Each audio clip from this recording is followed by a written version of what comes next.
Hi everybody. Now, can you hear me clearly? In another world, at another time, we'd be sitting in a circle and I'd be sitting down at your level. This distancing is, yes, right, gets in the way. So I will try and make it more intimate, although I'm farther away. Could I ask you, if you have a phone, to take it out now, please? Everybody who has a phone, please take it out.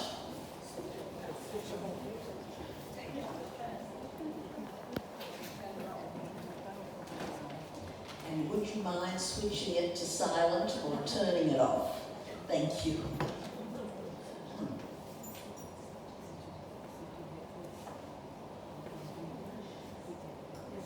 I'd like to congratulate Cheryl Walthouse and the team who've had the initiative to jump in and begin the Kehillat Kedimah monthly luncheon project now.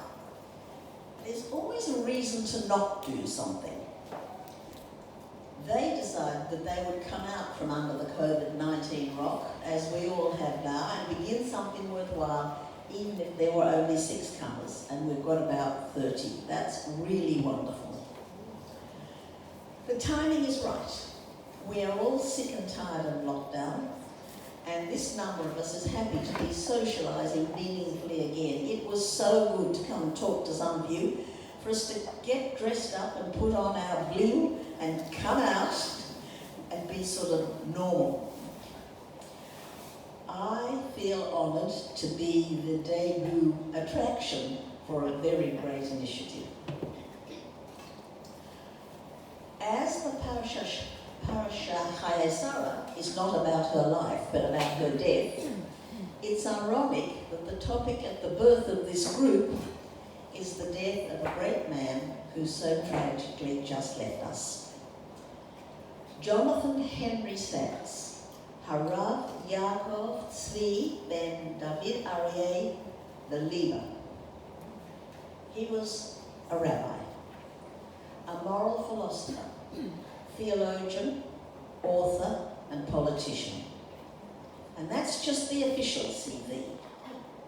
He was also an intensely involved family man, a lover of music, art, theatre, children, a wit, an outspoken Zionist, a mentor and a counsellor. And hundreds considered him a friend. He was a healer of the world. Committed and searching Jews have met Jonathan Sachs's mind. His weekly email postings, Covenant and Conversation, are read from subscribing home computers and then forward exponentially to thousands. There were 3 million hits on one of his YouTube broadcasts. His introduction to Koran Sidurim and Mahsurim and his 25 books have found their way into our lives. He had an uncanny ability to speak and to write, so that countless Jews and others, believers and others, can and want to listen. He would quote the Beatles, Beatrix Potter, J.K. Rowling, Wordsworth, popular psychology, and today's news. He met alienated Jews on their terms and could listen with an open mind. Covenant and Conversation was very well named. Covenant was the Torah. Conversation was his method of crossing all bridges, barriers, roadblocks, and opposition. So who was he?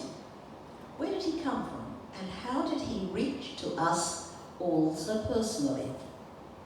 He was born in London in 1948, the oldest of 4 brothers. The other 3 have now made Aliyah.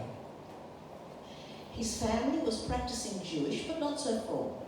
He said, "My father did not have much Jewish education, but he had enormous faith." He attended public, not Jewish day schools, and then Cambridge University, where he studied economics and philosophy. Aged 19, with unsatisfactorily answered questions of religion, faith, and philosophy, he went to New York Jewish leaders for answers. It was the Six-Day War, he said, that planted a seed in my mind that did not go away. It opened up a burden of responsibility to the new Jewish nation. After visiting New York, he would often say, Rabbi Soloveitchik challenged me to think. Rabbi Schneerson challenged me to lead. It was Schneerson who urged him to enter the rabbinate, and he remained a mentor. He returned to Britain with a changed mindset. In 1970, he met Elaine Taylor at Oxford. They married and had 3 children, Joshua, Dina, and Gila. He spent a decade studying and lecturing in moral philosophy, qualified in philosophy from Cambridge with postgrad from Oxford and a PhD from London University. His charisma, quotations from living identities outside Judaism in a range of Western thought, made him an intellectual and a spiritual rock star. Britain's tired, grey, reactionary, orthodox mainstream needed a spring cleaning and a new approach. He then entered Jews College and became a rabbi. I was thinking, wouldn't you have loved to have been in the Jews College staff room when this amazingly highly qualified new student arrived to challenge them? He also took smicha from London's Eitz Chaim Yeshiva. That makes a score of 3 secular degrees and 2 Jewish degrees. His intellectual capacity begins to make sense. His first rabbinic appointment was for 4 years at Golders Green Synagogue and then at Marble Arch for 7 years.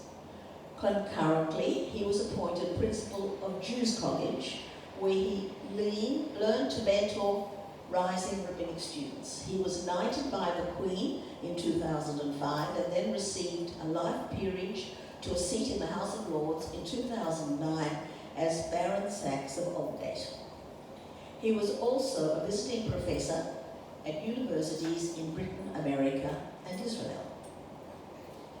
It was obvious to the British rabbinate and to the United Synagogue communities that he was a man with an outstandingly brilliant mind.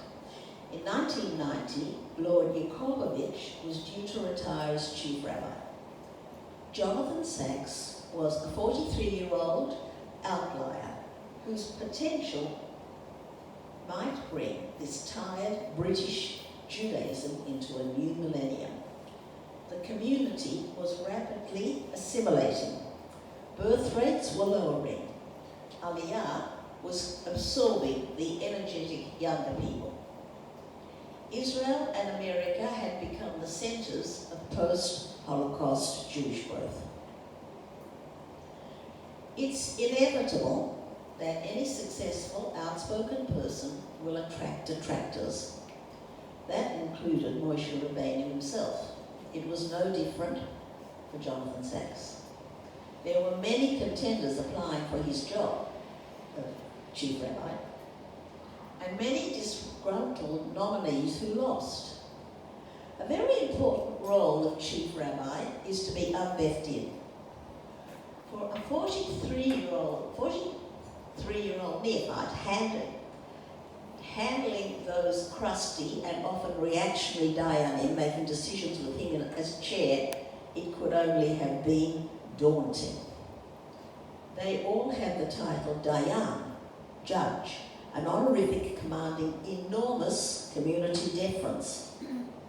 He had not the privilege of a Talmudic education from early childhood, as they had, and he doubtless both felt and was considered inadequate for the role. More Cambridge than Eitz Chaim was the catchphrase. By the time of his funeral, the next generation Dayanim would say he could always see the bigger picture. He was essentially collaborative, never combative. He was dedicated to humanity at large, using his skills and qualities to the maximum in both oratory and writing.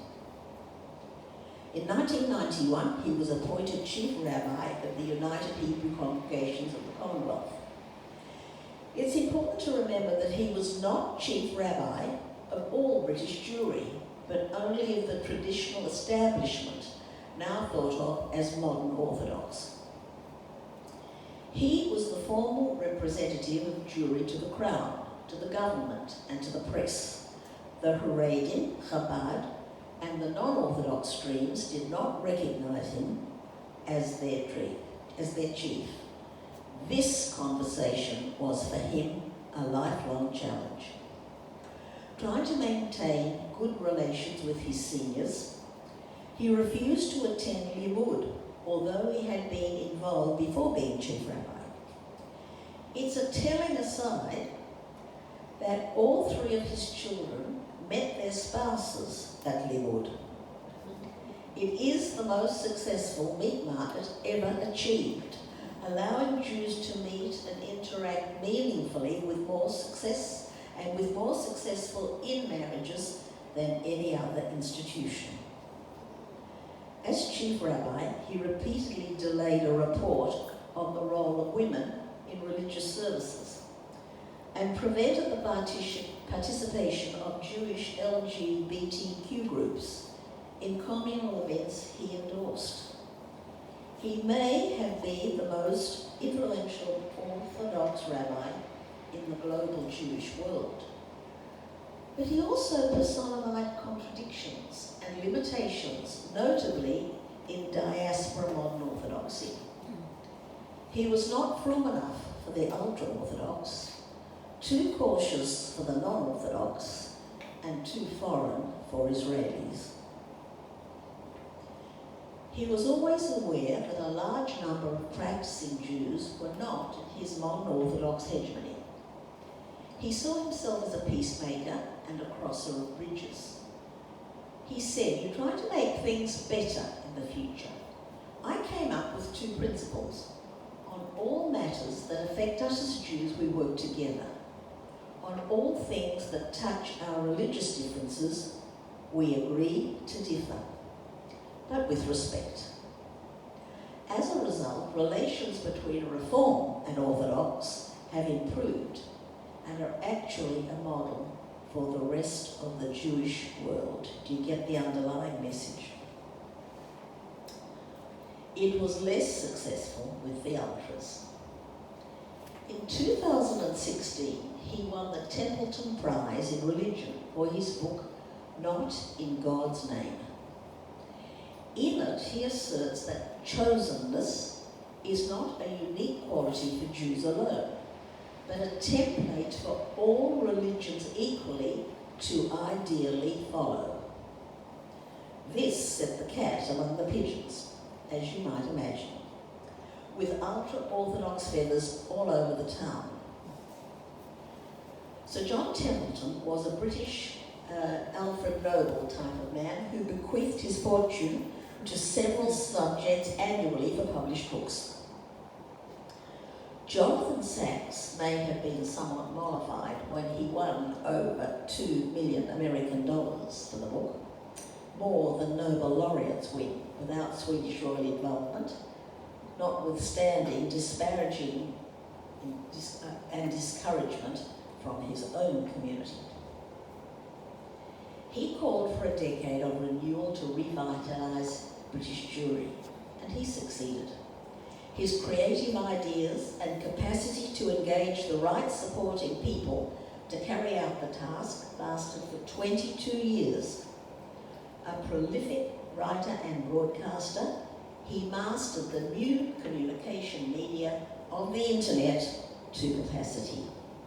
Like no British rabbi before, he understood sound grabs, 3-minute sermons, catchy phrases, 21st century references and expressions, all in assured and beautifully modulated, unhesitating language. He will live forever on YouTube, TED Talks, his website, public lectures, interviews on dozens of religion programs in all English-speaking countries. there were the 3 million hits was on the YouTube, where he brought in hundreds of Jewish children to create a choir and had a composer write a song for them in which he joined. Visiting a primary school as an honoured guest for gifted children, he asked if someone could tell him the meaning of the word economy. He gave a speech in the House of Lords and he said, a little 7-year-old hand went up. That's the place on a plane where the people at the back sit, she said. It's hard to encapsulate Jonathan Sacks' uniqueness. He was a Renaissance man, striding the colossus of civilization today.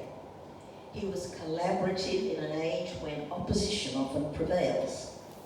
He always sought the bigger picture, using his considerable insight in writing, in regular radio broadcasts, and notably using the formidable power of the internet, and disarming arguments with conversation, with words, with bridges, and with what they had in common. He was a consummate listener and spoke to people in their own style. He and the evolutionary biologist Richard Dawkins, author of The God Delusion, had a television debate. Both were graduates of New College, Oxford. Sacks left Dawkins speechless, not a common condition for him. On that topic, Rabbi Nathan Lopez Cardozo observed, he had enough confidence in the wisdom and power of Judaism to enter the lion's den, taking on famous philosophers, scientists, religious thinkers, and showing them in their language that Judaism had something to teach that they could not afford to miss if they wanted to be in the forefront of philosophy and science. 300 Catholic dignitaries gave him a standing ovation after he had addressed them at a Vatican colloquium on marriage. 5,000 Chabad emissaries at an annual gathering in New York also gave a standing ovation after his keynote address, inspiring them with his encouragement of their leadership in a foundering Jewish world. He noted that it was their Rebbe who had inspired him to be a rabbi and a leader. He gave 19 speeches in the House of Lords, the last in a debate on anti-Semitism, when he said, "There is hardly a country in the world, certainly not a single country in Europe, where Jews feel safe. Those countries tolerating anti-Semitism have forfeited all moral credibility." He has written, anti-Semitism, the hatred of difference, is an assault not on Jews only, but on the human condition. Life is sacred because each person is different, therefore irreplaceable. Anti-Semitism begins with Jews, but never ends with them. A world without room for Jews is one that has no room for difference, and a world that lacks space for difference lacks space for humanity itself.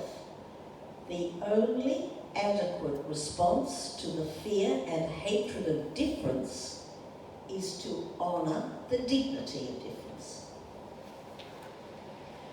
He was born in a newly Jewish suburb of Finchley. His textile merchant father before the war had escaped the terribly anti-Semitic Polish town of Kehillat. His English mother had been seriously ill as a child, but determined against her parents' wishes at age 11 to go to a grammar school, from where she matriculated.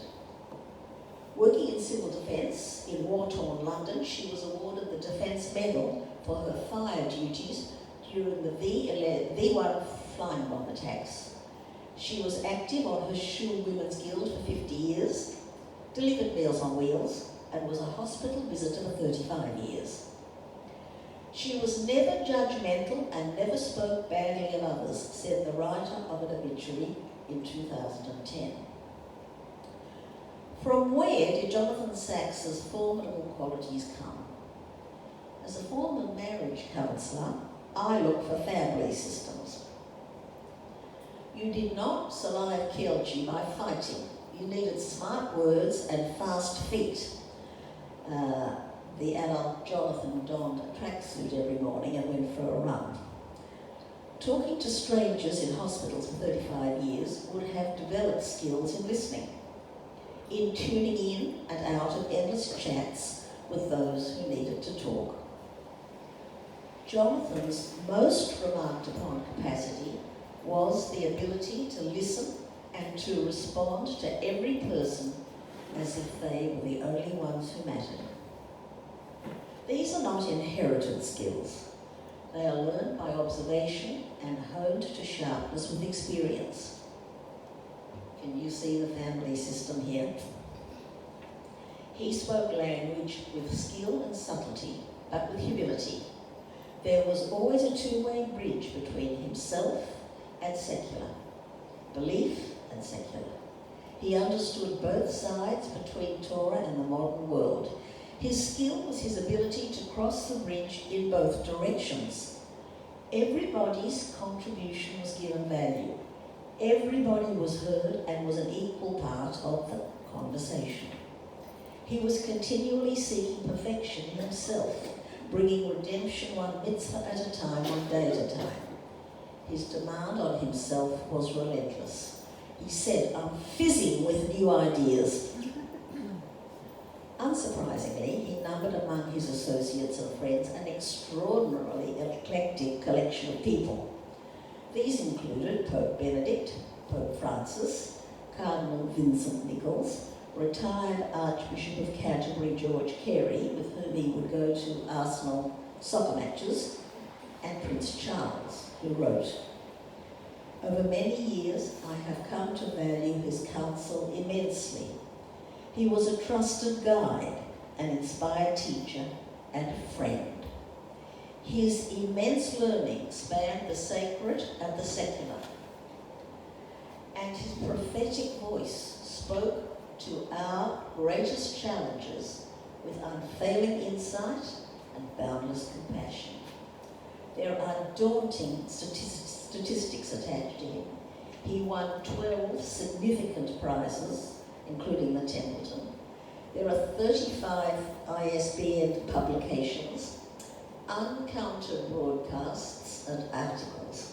Wikipedia, if you put up Jonathan Sacks, will give you a great catalogue. He once said that he would like to be remembered not for his writings, his speeches, his prizes, but as the man who gave the sweets to the children in shul. And that his epitaph would be, his soul thirsted for God. To distill this extraordinary life in about half an hour has been Herculean, I have to tell you. I'm going to hand out some quotes to you for you to think about that I have collected during this research. There's also a website that I have found. It's called goodreads.com. That's goodreads.com. And then /quotes, and you put in Jonathan Sacks. There are several pages there. So,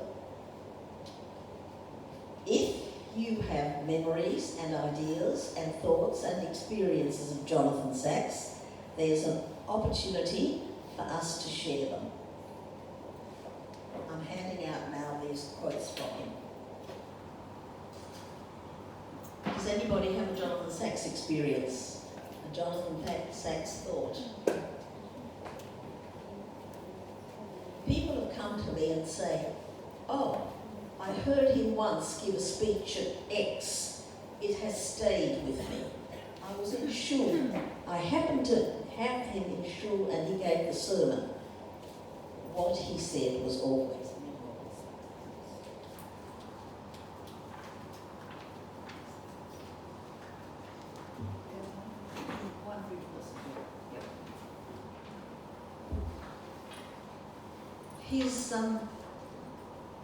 he wasn't generally thought of as